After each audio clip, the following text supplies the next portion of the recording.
వాళ్ళ ప్రాణాలు తీసి 11 స్థావరాలను భూమట్టం చేసి పాకిస్తాన్కు జీవితంలోనే ఒక పెద్ద గుణపాఠాన్ని నేర్పించారు. అటువంటి పరిస్థితుల్లో మనము ఏం చేయాలి, మన యువత ఏం చేయాలి? మనం నరేంద్ర మోడీ గారికి, త్రివిధ దళాలకి ఒక మద్దతుగా నిలబడి మన దేశంలో ఒక మంచి వాతావరణం కలుగజేయాలి. అటువంటి సందర్భంలో ఒక క్రికెట్ టోర్నమెంట్ ఆడి మనలోని ఐక్యత, కులం వేరే, మతం వేరే, వ్యాపారాలు వేరే, ఏమైనా కూడా మనమందరము హిందువులము, మనమందరము ముస్లింలము, మనమందరం క్రిస్టియన్లము, కానీ మనం మొదట భారతీయులం. అటువంటి ఒక భావన వచ్చేది కేవలం స్పోర్ట్స్లోనే.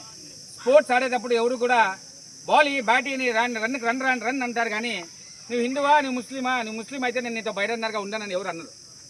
అటువంటి ఐక్యత రావడానికి స్పోర్ట్స్ యూజ్ అవుతుంది, క్రీడలు యూజ్ అవుతుంది అనే ఉద్దేశంతో ఈరోజు పరిగి మండలంలో ఈ నరేంద్ర మోడీ గారి టోర్నమెంట్ ఆయనకు మేము జతలో ఉన్నాము అని ఒక గౌరవంగా, నరేంద్ర మోడీ గారి మీద ఉన్న గౌరవంగా నరేంద్ర మోడీ గారి టోర్నమెంట్ అని ఈరోజు మేము ఇక్కడ ఏర్పాటు చేయడం జరిగింది. ధన్యవాదాలు.